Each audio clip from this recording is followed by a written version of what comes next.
सत्यं मणिपुरीय नृत्य शैल्यां शकुन्तला प्रस्तुतिस्तु अद्भुत रम्या लक्षिता न दर्शनमपि तत्र मनोहारी।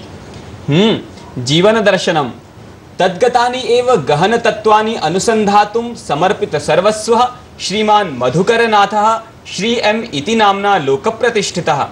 तदीयान् एव जीवनानुभवान् परिज्ञातुम् अस्मदीया वार्ताहरा यशी भारद्वाजः तेन सह अचिरमेव संवादं व्यदधात्। प्रस्तूयते एष परिसंवादः।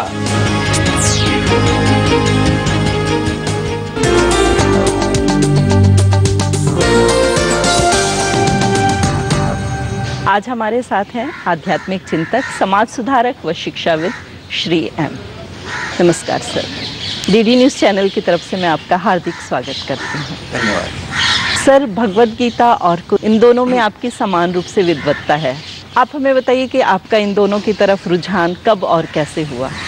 आपको पता होगा कि मैं एक मुसलमान परिवार में पैदा हो केरल में, और हमारे कर्म ऐसे अच्छे थे कि हमारे एक गुरु जो महेश्वरनाथ बाबा जी हमारे गुरु थे, नाथ संप्रदाय जी, बचपन में ही उनसे संपर्क हो गया मुझे। उन्होंने मेरे सर पे हाथ रखा तो ये सब अपने आप मेरे अंदर से इन चीज़ों में एक दिलचस्पी होने लगी। सर, तब आप 9 साल के थे? मैं 9 साल का था। तो 19 साल की उम्र तक मैं इन चीज़ों में मुझे इतनी दिलचस्पी थी कि जहाँ जहाँ इसके बारे में कुछ भी शास्त्र पुस्तक जो भी मैं उसको पढ़ा। उसके साथ साथ मैं अपने आप कुछ ध्यान भी करने लगा। तो कुरान तो ऐसे घर पे ही सिखाया गया था कि बचपन में वो मौलवी आते थे सिखाने के लिए। मगर अच्छी बात ये हुई कि मौलवी खाली कुरान के हाफिज़ नहीं थे, वो एक सूफ़ी भी थे। तो इसलिए उसके अंदर जो एस्पेक्ट्स हैं, अंदरी उसका जो अर्थ है, वो भी मुझे धीरे धीरे पता लग धीरे।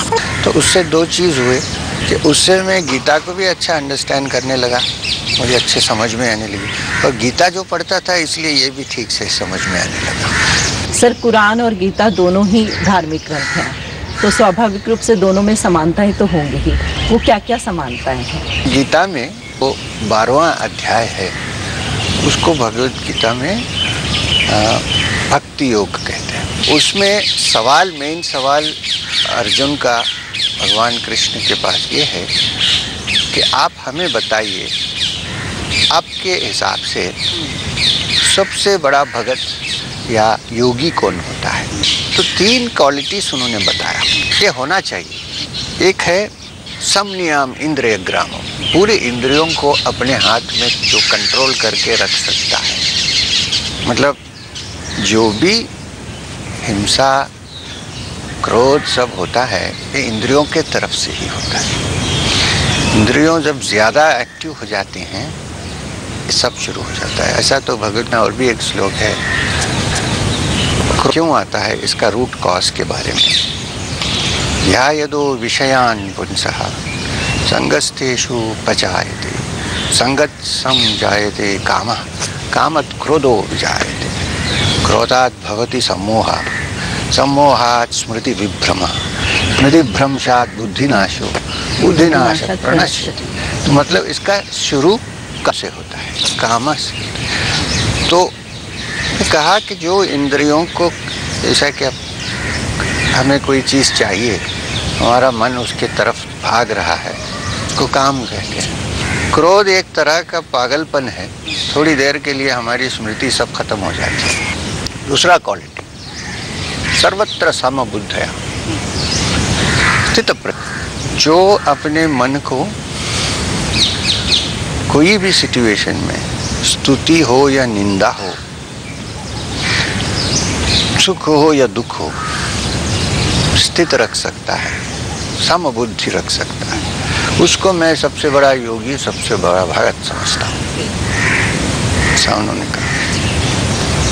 तीसरा, ये सबसे इम्पोर्टेंट, सर्वभूत हिते रतः, जो सब जीवों का हित के बारे में कभी भी सोचता ही रहता है, उसको मैं यह भक्त समय प्रिया, वह मेरा सबसे प्रिय भक्त है। तो कुरान में सूरे हैं, सूरे का मतलब अध्याय, छोटे छोटे। इसमें एक छोटा सूरा आपको सुनाता हूँ जिसमें जेलसी, क्रोध, इसके बारे में कहा।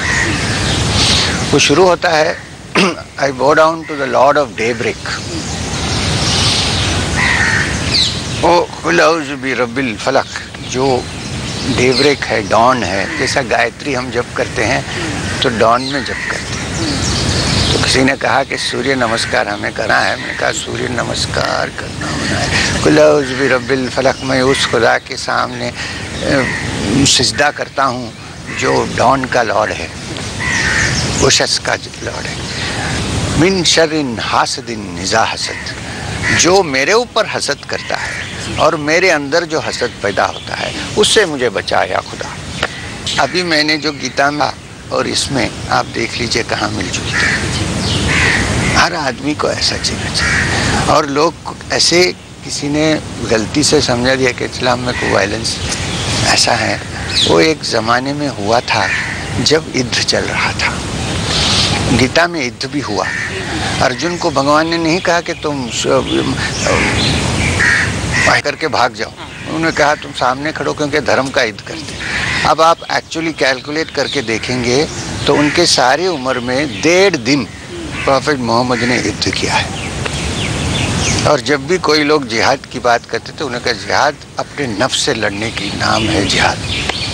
नफ्स जो है वो ऐसा एक हदीस है प्रॉफेट मोहम्मद का, मन अरफ नफ्सु फ़क़त रब, जो अपने नफ्स को जानता है, लफ्ज़ से लड़ के जीतता है, वो अपने रब को जान सकता है। ये जिहाद है। सर, जैसा कि आजकल आप कन्याकुमारी से कश्मीर तक की पदयात्रा पे हैं, तो हमें बताइए कि इस यात्रा का उद्देश्य क्या है और आप क्या संदेश देना चाहते हैं? हर मनुष्य, हर जीव के हृदय में सर्वव्यापी ईश्वर का एक अंश है। तो हर जीव चलता फिरता मंदिर है। तो उस मंदिर में आराधना कैसे करें? वो तो आरती करने से नहीं होगा, सेवा से होता है। तो नारायण जो तकलीफ में है उसको दरिद्र नारायण कह सकते हैं। दरिद्र नारायण सेवा सबसे बड़ी सेवा है। मेरा अनुभव है, ये कोई मेरी थियरी नहीं। तो उस अनुभव से हमें ये माहौल देख के लगा कि बेकार हिंसा से लोग को तकलीफ होती है, खाली धर्म के नाम से करते हैं, मगर धर्म नहीं है एक्चुअली। कारण और होता है, धर्म का नाम सामने आता है। तो इसलिए हम कन्याकुमारी से लेकर श्रीनगर तक जाने का ये हमारा उद्देश्य है। हमसे बातचीत करने आपका बहुत बहुत धन्यवाद। मुझे भी बड़ी खुशी हुई आपसे बात करके। नमस्कार, धन्यवाद।